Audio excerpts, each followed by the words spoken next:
Hello, everyone, and welcome to another edition of Talking About Stuff. My guest today is Paul Silva from Rinaldi-Silva. We're here at this office. Hi, Paul, and thank you very much for accepting this interview. Thanks, Alex. I appreciate the opportunity. All right, so first, can you please tell me a few things about yourself? Sure. I've been a lawyer now for 20 years, believe it or not. Time's flying. So my day job is a lawyer. I am a partner at Rinaldi-Silva, which is a firm with 3 lawyers and a number of support staff, a big team of people. And I practice real estate law, wills and estates, and corporate. We also have a family lawyer here that does family exclusively. Okay. And then my partner handles similar areas to me, but primarily real estate and wills. And on a personal note, I'm married, a father of 4. They call me the quad father at home. Nice, congratulations. Thank you. So that's what I've pretty much done my day working here and driving my kids around to the various activities, which are many. So. All right, thank you, Paul, and thanks for sharing that. Sure. So, what motivated you to become a lawyer? That's a good question. I was in my second year of studies at Ottawa U and thought, what am I going to do with myself? And I happened to be with some friends, and they said they were going to go to law school, and I thought, that's an interesting opportunity. Why not? So I ended up doing a major in history and poli-sci, which lends itself really well into law. And so decided to tackle that as an option, which I thought would open up a bunch of doors. And in fact, it has. It's a great career. And I think it was a good decision, which, tough decision to make when you're in second year university, but I'm glad I made a good one. All right, nice. So to follow up, when did Rinaldi-Silva become a thing? When did you partner with Mr. Rinaldi? So I worked for a number of years at a few firms in the GTA, doing primarily real estate. And then I opened up my own practice in 2013. And Vince had a similar practice in the same building. So we were in the same space doing the same thing, but on our own. And we would cover for each other when we were each going on holiday. And then we came together one day for lunch and said, why don't we combine our forces to make this a little bit more efficient in terms of a setup. And that's where it grew from. So there are 2 practices. We merged them in 2018 and have been working really well together since then. And we moved here around that time in 2018 in a place that's wheelchair accessible, got an elevator, lots of parking, and in a good visible location. So we've done really well here. Yeah, I can definitely confirm that. So here at Rinaldi-Silva, what type of practices do you have? So we have 4 areas. Real estate law. So real estate law would handle purchases and sales of homes and also refinances. We also have wills and estates. So we handle wills, power of attorneys, guardianship applications, estate administration after someone passes away. We also have family law, separation agreements, litigation, anything to do with family law. And we also have corporate law. And corporate law would be things like people buying and selling businesses, setting up corporations for purchasing property, updating minute books, creating minute books, pretty much the majority of the corporate work people would need, we handle that as well. So those are the 4 areas. I see. And what does LLP stand for, people that don't know that? Yeah, good question. Most people wouldn't. It's Limited Liability Partnership. That's what LLP stands for. And tell me a few things about each of the practice areas that you mentioned earlier. Sure. So real estate is it's been a booming area for a long time. So people, for example, that are buying their first home would come and see us. We'd help walk them through the various steps of purchasing, the pitfalls. Someone selling their home. We also have clients that are downsizing. So they're selling the home they've been in for 20, 30 years, and they're going to purchase something a little bit less involved in terms of maintenance and size and upkeep. People buying a commercial building. I have a deal I'm working on right now for a large commercial building in St. Catharines with 79 residential units. So it's It's really a residential unit, not a commercial, but in any event, it's a large number of units. So those are some examples of the real estate deals we handle. And as well, if someone says, I'm renewing my mortgage, but I want to add my spouse to title, or I'm moving my mortgage from one institution to another, we would help with the refinance paperwork. So that would be some of the examples we deal with real estate. Family law, you could have someone separating and they want a separation agreement done so that they have rules of engagement for how things are going to work after they separate, in terms of time with the kids, in terms of payments to one another, in terms of equalization, in terms of what happens with the family home. So those are very common in family law situations, plus of course the litigation where parties can't agree on what to do. With respect to wills and estates, that area we would do people's wills and power of attorneys, so they're preparing their estate plan if something happens to them. And after they pass away, we can help the family deal with the administration, so dealing with how you satisfy the government obligations with respect to paying tax on the estate, distributing to beneficiaries. Those are all good examples of that. And with respect to corporate, as I mentioned, we do buying and selling of businesses, reorganizations. There's a lot in the corporate world as well. And even just on a simple basis, if you say to me, Paul, I want to set up a corporation to run my business, no problem. I can do that in a couple of days, very cost efficiently, effectively rather, and very efficiently. Okay. Yeah. So why would someone choose Rinaldi-Silva over other lawyer teams? Because I know competition is pretty big in the area. It is. So I would say it's funny you should ask that. Actually, one of the members in our group was here this morning, Bob. Yeah. And we were talking about business and how you differentiate yourself. And I'd say we differentiate ourselves as being real people dealing with people's legal needs. So we're going to have a one-to-one conversation with somebody. I'm not going to try and razzle and dazzle them with words they don't understand. I'm going to talk to people in a way that they understand. I'm going to make sure when they leave here, they understand what they've signed and they're clear. And there's a personal touch. So that's something that I personally pride myself on when I meet with clients, and I want to get to know them. I often share things about myself. I think people should feel like they can relate to the person they're putting their trust in.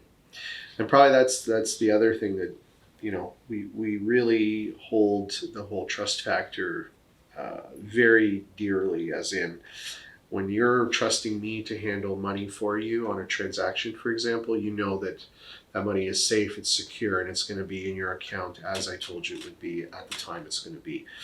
You never have to worry about that. So these are things that are really important when people are choosing a lawyer. They want to feel comfortable, they want to feel secure, and they want to know their deal is being done properly. Yeah. So those are things that I think differentiate us from, there are a lot of good lawyers out there. There really are, especially in our area. There's some great practitioners. We have great relationships with lawyers in the area. But there are also some bad apples out there that, as there are in any, there isn't any profession. So, but most of the lawyers are pretty good. All right. And speaking about areas, we're here at the Burlington location. How many offices do you have? And what regions of the Ontario province do you serve? We have two locations. We have this location and a location in Oakville, a satellite office at the Oak Park. It's on Oak Park Boulevard. Interesting developments in the last few years have included a lot of virtual meetings that can be done with clients because of COVID. So COVID, as bad as it was and as awful as the impact was on various aspects of our lives, including people who lost their lives, unfortunately, positive that came out of it was that we fast-tracked virtual meetings with clients. And so we were able to, the government of Ontario allowed for virtual meetings to take place, virtual confirmation of identity. And that, on the one hand, made things a lot better for people who are busy and don't have the time to go into a lawyer's office. So that is helpful, meaning we can service clients pretty much anywhere in Ontario, not outside of Ontario, but just in Ontario. And I've done deals from, Northern Ontario, 3 hours north of Sudbury, down to the tip of the province, down in Windsor and Niagara, and I've gone all the way to Ottawa and Kingston recently. and like I said, So Windsor. you can. So pretty much the whole province. All right. But that being said, one of the drawbacks to the electronic meetings is that there's been a lot of frauds in the last 18 months to Okay. 2.5 years. And so we are quite diligent in how we handle our meetings, and we do make sure our clients are satisfying all the minimum requirements plus in terms of satisfying ID requirements, because we don't want anybody to be entangled in a fraud, for example, because of the facility of that. So that, but we do handle things from across the province. All right. Thank you, Paul. So just please tell our audience, what is the importance of having independent legal advice? It's extremely important. Independent legal advice means you are, depending on the situation you're in, you're accessing advice from a lawyer without the interference or there's no involvement of another party. So, for example, I had a couple in this morning working on a mortgage. There's a lawyer for the lender, there's a lawyer for the borrowers. I sat and explained all the paperwork to the borrowers, and I explained the fees and all of the concerns that they might have if they went into default. There's no interference with the lender or their lawyer. I could speak freely and explain. They could ask questions freely. There's no overlap there. So they can't say they didn't understand what they were signing, because the lawyer might be beholden to the lender and the borrower at the same time. So that's an example of independent legal advice. Or if someone's signing a contract, the whole purpose of a contract is to hold up if there's a dispute in the future. And so if one of the parties is signing and they don't feel they have independent access to advice, is that really a good contract? So independent legal advice is key for people to be able to understand clearly what they're signing and going in with full knowledge as opposed to not. Right, because that was one of the follow-up questions. If a buyer can be sued if he backs out of a deal. Absolutely, a buyer can be sued. So when a contract is signed between two parties, there's a deposit given. Once that contract is no longer conditional and that contract is firm and binding, if the buyer chooses to not complete the contract, they would be liable for damages. And if we're talking about it in the context of a real estate deal, normally the deposit will be would typically be lost, if you will. And they could also be sued for damages if the damages are higher than the deposit they put down. Okay. Often these things get resolved between the parties. There will be negotiations that will take place to negotiate a settlement, and a lot of these cases don't go to court. But yes, it can be sued if there is no settlement reached. Absolutely. I see. So what does a real estate lawyer do for the seller or the buyer in Ontario? That's a very big question that could take a long time to answer, but just to simplify that one, I would say for purchase, the real estate lawyer is going to ensure that the purchaser is getting good title to the property they're purchasing. So we're going to do all the background searches. We're going to, first off, we're going to review the contract and make sure we're clear on the terms of it. We're going to make sure we understand the intentions of the purchaser and why they're purchasing the property. And then we're going to make sure they get what they bargained for. And part of that is making sure that the title to the property is free and clear of liens, mortgages, any executions, whatever could potentially affect the value of the property that would hurt the purchaser. Okay. On a sale, we are obliged to make sure that the vendor is getting paid for the property. Oh, sorry, I should also say that in the purchase, we're handling all the funds. So we're also handling the mortgage monies, if applicable. We're handling the money coming in from the purchasers, and then we're sending those monies to another lawyer through our trust account. So we are guardians of funds that in most cases are quite high amounts. So I could be sending $1 million, $2 million from my account to another lawyer's account, or receiving it if I'm acting for the vendor. So we are the custodians of a lot of money. So we are entrusted with a lot of responsibility. Yeah. And on the sales side, we would be handling the funds and making sure the mortgage gets discharged if applicable, or paying any debts out. We pay the realtors. We make sure that things get canceled for clients. We make sure taxes are paid, a whole host of things, and ultimately for the seller, money in their account at the end of the transaction is what they're looking for. And they're happy. So they're happy.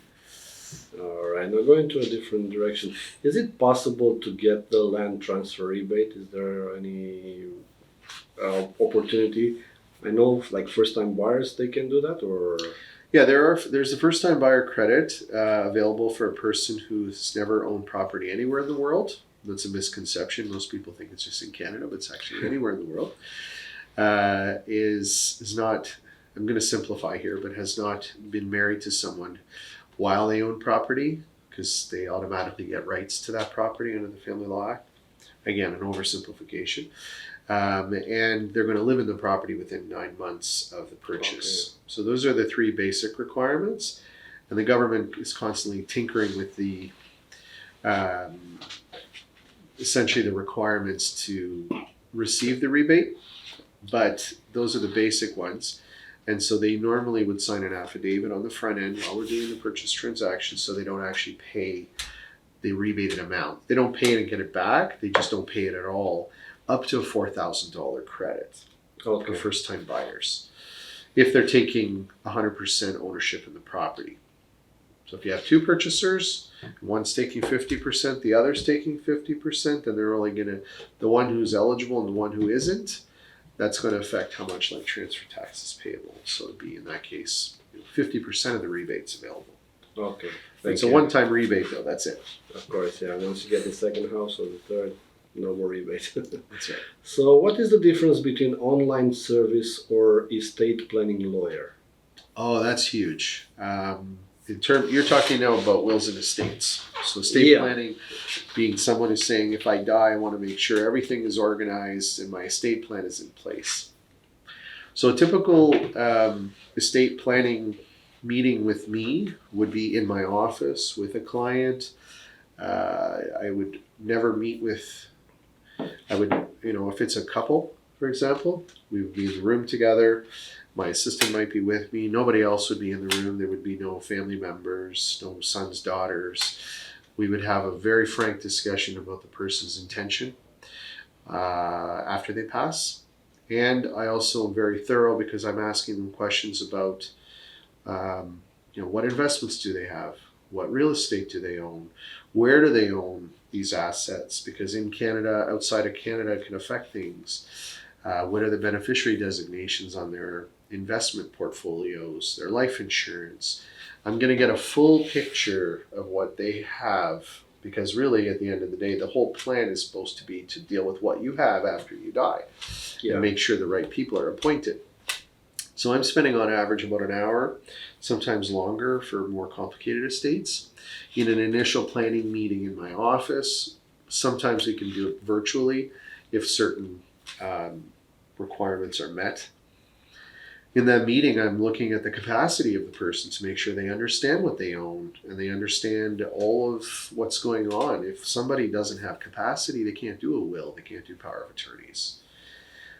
All of the things I'm explaining to you are things that are done human to human. So if you're doing your estate plan online and you don't have the access to a lawyer who understands all the things I just mentioned, I'm not sure what kind of service you're going to get, other than a precedent-based template will that may or may not fit the needs of the person.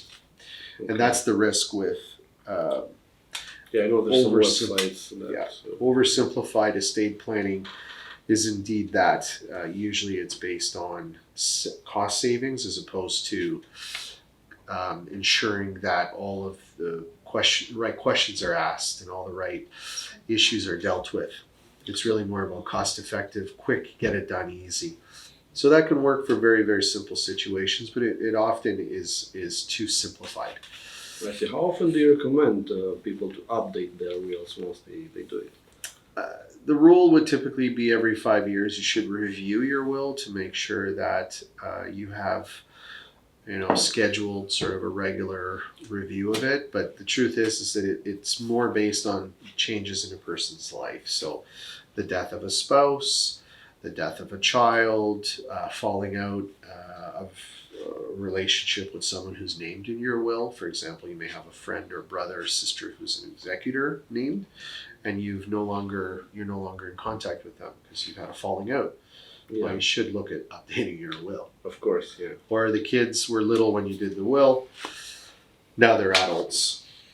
You might at that point consider reevaluating whether the kids could very well be executors of the estate if they're fit for that. Thank you. A lot of considerations. Okay. So now let's focus on what's happening in the world. So the first question that comes to mind is, how do you feel about the war in Ukraine, and where do you think it's going? Well, I am heartbroken at what's going on in the Ukraine, as far as the loss of life, the destruction of infrastructure, buildings. It's just a horrendous thing that's happening, which is unfortunately what happens when countries are at war. I don't profess to be an expert in international conflicts or wars, and obviously probably my views are mostly shaped by the media I've been exposed to. But from my simple point of reference, it seems to me to be effectively an invasion of a country, a free country, and sadly the loss of life and the damage is incomprehensible that any country could willingly invade another without there being any way to really stop it beyond what's happening. I mean, obviously there should be a way to stop countries from doing those things, but unfortunately that's the way of the world, and it has always been that way. So my heart goes out to the people of the Ukraine, and quite frankly I have a lot of Russian friends who say there's a lot of propaganda that's being fed to the Russian people for the justification of this war, which is effectively a geopolitical exercise in flexing muscles, and creating a buffer for Russia. But again, I'm not an expert in this stuff. If you really take away all of the political commentary, economic reasons, etc., it's just sad that people are losing their lives over strategic territory disputes, which is unfortunate. But again, unfortunately, wars are often about that, and egos and other unfortunate realities of our world. I see. Now, before the war, we had another issue. So, how did the COVID-19, as you mentioned earlier, affected your business? And was 2019 a better year than the years that followed? COVID actually, many businesses struggled tremendously, and quite a number failed despite government intervention and finances being made available. Ours was not affected the way others were. We in fact, ours, if anything, probably was bolstered by COVID, ironically. So 2019 was a good business year. For us, the irony is now that the economy has gone back into full swing and all of the things that were impacting day-to-day life, such as mask wearing and the debate between people who are vaccinated and not vaccinated, that we're consuming the media in our lives on a day-to-day basis. Now that that's all subsided for the most part, the real estate market has changed drastically due to the Bank of Canada decision to increase rates so drastically and so profoundly. That's affected business more than COVID did in a major way. So if you call local realtors, local real estate lawyers, and anyone tied to the real estate industry, so to speak, because that's a big component of our practice, they'll tell you that things are quiet and things are slow. And that's affected a lot of people, unfortunately. So, including homeowners that are trying to sell or renewing their mortgages for interest rates that are much higher than they ever thought they would see in a short period of time. So, yeah. I see. What do you think is the best thing of being a lawyer and what is the worst? For me, the best thing is dealing with people. I really enjoy getting to know families, couples, single individuals who I'm helping with their real estate matters, their wills, their corporate or family. I really like getting to know people. I have a lot of clients that date back to when I started my practice. I've developed relationships with people. I really like helping people. It's something that motivates me, and I try and do so in a honest way with integrity, and I try and add value for people. I try and do things in a way that, when I hand a client a bill, I would never hand a client a bill that I wouldn't want to receive myself. And I don't think that should be different for anybody. If I go to a mechanic and I receive a bill, I should feel like I understand what I'm paying for. I don't mind paying. I just want to make sure I understand what I'm paying for. I want to know that I'm getting good value, and I want clients to know that they're getting good value. So that's what motivates me. So that's the good part about being a lawyer. You get to interact with people. A lot of relationships. The not so great part about being a lawyer is probably that you're constantly on call and emails come in at all hours of the day, and there's a lot of responsibility. So you have to learn to manage the level of responsibility with also having time for family and personal things that help you have a full, wholesome life where law can be consuming at all times if you allow it to. So it's very hard to balance those two. And there's, in fact, lawyers have access to a lot of resources because some lawyers burn out. Some lawyers the stress gets to them and their health deteriorates, as with any profession. So the work-life balance is always a challenge, for sure. I understand. Now, what is the first advice that you would like to offer to someone that would like to become a lawyer? We have a lot of students that come through our office.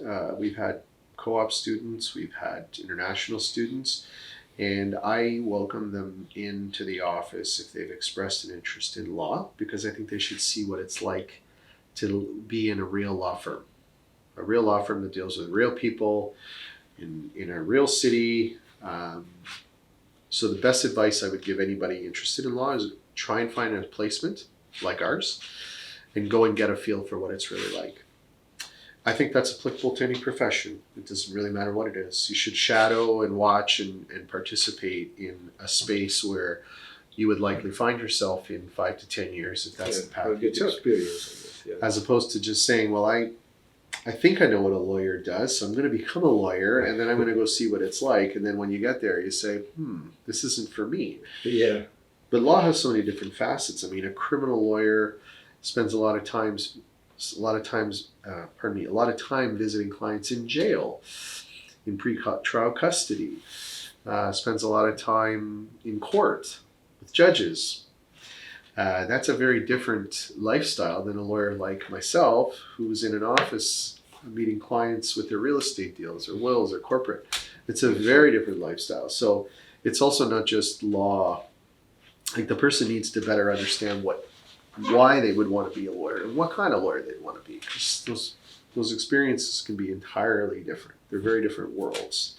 Having done criminal law, I can tell you that there's really no connection between a criminal lawyer's life and mine, apart from the degree and the training. I see. And actually, most people don't realize this, but when somebody goes to law school in Ontario, or not necessarily in Ontario, but when they graduate and get called to the bar in Ontario, they're licensed to practice any area of law.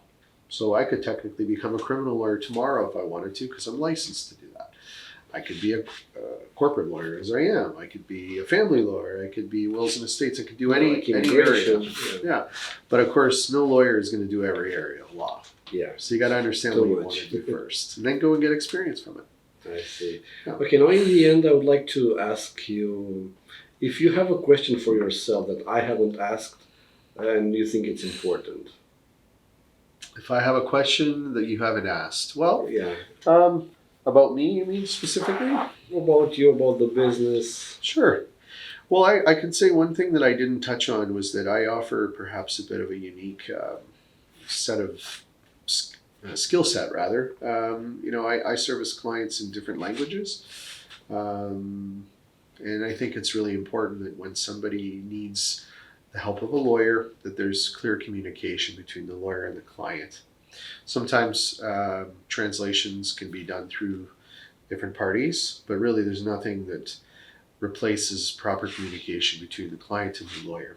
So I have the unique skill set, perhaps, if you will, that allows me to communicate with Francophone, French-speaking clients who communicate better in French than in English, for example. And I can explain everything to them. I can go over everything in their native tongue because I'm fluent in French. I studied in French from pre-kindergarten all the way through to law school, which is different than many lawyers I deal with or practice with. And I also speak Portuguese. So I can also service clients who are their first language is Portuguese. And I can tell you in the years I've been doing this, I've seen where clients have used the services of a lawyer. And it doesn't matter what the languages are in the context, but the lawyer didn't speak the language of the client didn't speak the language of the lawyer, and the work got done, but the work wasn't done properly because the communication wasn't there. Yeah, that's very important. All right. So these are things that I've offered that are unique, perhaps. Sounds very good. Well, thank you, Paul. This was it for today. I'll link your website in the description of the video, and we'll see each other in the future. Thanks, Alex. I appreciate the opportunity. No problem. Thank you, Paul. Okay. All right. Bye. Bye-bye.